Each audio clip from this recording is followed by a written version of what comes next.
खरा दिन एकदम परफेक्ट रेसिपी पेट को ठंडा रखिबो पेट को मध्य भर्ती रखिबो आ थरे बनेकी या खाइबे बारंबार खाइबा मन करेंगे घरे बनईकि निजर प्रियजन मानक देवे से माने केवल प्रशंसा ही प्रशंसा करेंगे। नमस्कार आपण समस्त मो परिवार यूट्यूब चैनल को अनेक सारा स्वागत करुच्ची। आज मु आंब आउ सागुरे गोटे डेजर्ट रेसिपी आपण मान पाखक नहीं आसी जहाँ आप मैंगो कस्टार्ड भी कहींपारे। यही रेसिपीटी खावाई बहुत टेस्टी लगे। किपरि मु रेसिपीटी को प्रिपेयर करछि वीडियोटी को शेष पर्यंत देखंतु आपन को पूरा जना पड़ जीवो। एबे डेरी न करी चलतु स्टार्ट करवा। तो देखो मुझे कड़े गरम कर देती से मुझे गोटे कप क्षीर आ क्षीरटी मोर प्रथम ही गरम थिला। एबे चलतु क्षीर को आम फुटा कषा छाड़ीदे सेपटे गोटे बाउल मु 5 ରୁ 6 चामच ठंडा क्षीर नहीं जाइए से 2 चामचर कस्टार्ड पाउडर पकई सब मन रखिए जिते आप कस्टार्ड पाउडर गोलेबे केबे गरम क्षीर गोलेबे ना बिंडा हो जाए सब ठंडा क्षीर में गोलेबे पूरा पाउडर को भलसे गोलेबे जेपरी किसी लम्स न रहिबो। आउ सब कस्टार्ड पाउडर गोलेला बेले जेपरी आपको कही सब बेले ठंडा क्षीर ही यूज करेंगे। एबे कस्टार्ड पाउडर गोले ताको साइड करदेली। एबे देखंतु मु नहीं जाइए क्षीरर सर तो गोटे दिन मोर फ्रेश सर मु ताको रखी देथिली तो से सर को भी मुझे गरम क्षीर में पकई देछि। आपण माने जति चाहिए यही सर जगार आपण माने अमूल व्यवहार करेंगे। यह करने द्वारा कौन हुए ना आमर ये जो आम जो प्रिपेयर कर जो क्षीर रे से बहुत मोटा होता है एवं खायापी मतलब टेस्टी लगी था। मो पाखे मु सर रखी तो मुझे सर व्यवहार कली। एबे देखो पकई भलसे पूरा सर को मिसई दी क्षीर में। एबे मीठा आसापी जेहेतु आम डेजर्ट प्रिपेयर करुचे तो मीठा आसापी मुझे पकई देती गुड़ पाउडर माने जैगरी पाउडर। आपण मैंने चाहिए से चीनी पकई पारे निज हिसाब से पकई पारे। मुझे चीनी प्रिफर कैनि मुझे चीनी खाऊनी से मु गुड़ पकई। आपण मैंने चाहिए गुड़ जगह चीनी पकई पारे। आ मीठा तो सेमती किसी क्वांटिटी नहीं आपड़ जी कस्टार्ड बनाते से अनुसार निज हिसाब से मीठा कम बेसी करें। तो देखो गुड़ पाउडर को भलसे मुझे मिसई देती। एबे जो कस्टार्ड को मु करके रखी कस्टार्ड को क्षीर गोल रखी भर पकई देती। तो जब आप कस्टार्ड पकेबे गैस रो फ्लेम को लो रखिए आ लो रखी पूरा कंटिन्यूअसली चलेबे ना कस्टार्ड पूरा बिंडा हो बिल्कुल भी जो डेजर्ट भल लगे। तो देखो ताको मु पूरा कंटिन्यूअसली पूरा चले जाऊँगी आमती कंटिन्यूअसली चलेबे आ जो से ठीक हो से गैस रो फ्लेम को आम ऑफ करदे। तो ये देखो आमर पूरा एबे कस्टार्ड पूरा कौन हो जाए पूरा मोटा हो जाए। एबे ये आमर पूरा बनिकी रेडी होगला। एबे ताको मु साइड करदेली जेहेतु आमर ये जिनसटा एबे प्रिपेयर होगला मुझे प्रिपेयर कर आपण मैंने ठीक से प्रिपेयर करेंगे ताको एबे साइड करके मु रखी देती। सेपटे मु गोटे ससपेन रे किसी पानी गरम कर देती से नहीं जाइए गोटे बाउल सागु।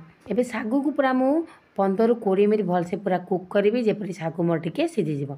एपटे सागु कुक हो सेपटे मु चिया सीड रु 2 चामच नहीं जाइए आ चिया सीड को मु पानी रे पूरा 10 मिनट भिजेवा को छाड़ दीजिए। आपण मैंने चाहिए सब्जा सीड यूज करेंगे।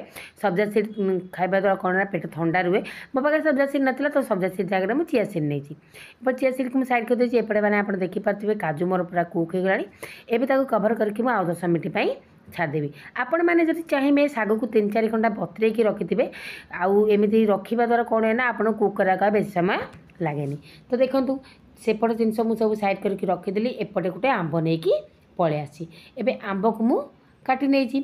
आंब को जब भी आप काटे ताकू तो फास्ट फाड़ करदे तापर छुरी साहाय्य एमती ताकू कौन करेंगे ना लाइन लाइन करेंगे। एमती करने द्वारा कौन हो ना आपणकर जो आंबटी जो काटती ना पूरा परफेक्ट भाव में बाहर जाए आपन को किसी कष्ट पड़ न था। एक तो आपण आंबटी पूरा देखो पूरा भलसे चोपारू बाहर जाऊँगी। तो ये ट्रिकटी निश्चय यूज करेंगे।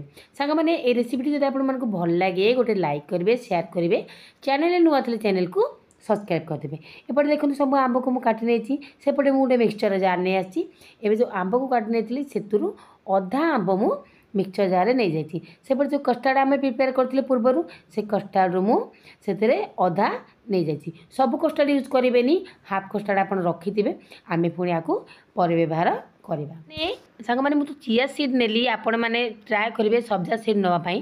मो पाखे सब्जा सीड थे मुझे सियोर नहीं था कि मो पाखे नाला तो मुझे चिया सीड यूज कली। तो निश्चय सब्जा सीड ही यूज करेंगे। तो सबको देदेली भल फ्लेवर आसवाई मुझे 2टी गुजरात केमी गुंड करने जाइली तादेह देली। तो यह सबको मिसई सारापर मुझे ब्लेंड करके नहीं करी आसी अच्छी। एपटे आपण मैंने देखिए ताकू भलसे पूरा ब्लेंड कर नहीं एबे मुझे आपन को बतई प्रथम मु किछि कस्टार्ड को रखी एबे से कस्टार्ड मु जो मैंगो प्यूरी आ कस्टार्ड प्यूरी को बने की आनी ताकू ता भितर पकईकी ताकू पूरा भलसे मिसेदेली ताकू मु गोलेकी ताकू सेपटे साइड करके रखीदी एपटे जो सागु को प्रिपेयर करदेली एबे देखु सागु आमर पूरा भलसे हो जाइतिला एबे ताकू गोटे छणारे मु ताकू छाणी देछि एवं ताकू ठंडा हवा पई मु किछ समय छाड़ी देती। तो सागु आपण मैंने पूर्वर भी बतुरे रखिए ताद्वारा आप जो सागु कुक करेंगे सागुटी जल्दी हो जाए। तो एपटे देखूँ मु सब गोलेकी मिसई देती सब कस्टार्ड को मैंगो को सब भलसे मु मिसई देती एबे जो चिया सीड को बनईकी रखी चिया सीड आनी भितर पकईदेली तापर मु कही सब आंब मु यूज करनी किसी आंब कोटा रखी तो से आंब कोटार किसी भितर पकईदेली एमती आंब कोटा पकड़ा द्वारा फास्ट जो आप कस्टार्ड खाइबे ना आपन को पूरा आंब आंब लगे और खाइबापी मतलब बहुत टेस्टी लगे। से जो सागु प्रिपेयर कर रखी ताकू से कस्टार्ड मु पकईदेली एवं सागु आंब आउ चिया सीड को पूरा भलसे मु एमती गोटे चामच साहाଯ୍ୟରେ मिसेदेली सांग मैंने एपटे आप देखिपे एबे आमर मैंगो कस्टार्ड बनिकी रेडी हो गला। देखुन तो सांग मैंने आमर ये कस्टार्ड रेसिपी केते सुंदर देखा जाउची आपण को डेजर्ट रे यूज करके आपण घर को जदि कई गेस्ट आछन ताको आप खाइबा को दे पारिबे। सांग मैंने ये डेजर्ट रेसिपी आपण किपर है निश्चय निजर मतामत मत शेयर करेंगे आ जब भी आपको बनइबे ताको सेमिति खाइबे ताको फ्रिज रे गोटे घंटा पे एमती रखीदेवे तापर ठंडा ठंडा ताको एंजॉय करेंगे। ये तो थिला मैंगो कस्टार्ड रेसिपी पुणी देखा आपण मान सहित आउ गोटे रेसिपी रे रोची सांग मैंने नमस्कार जय जगन्नाथ।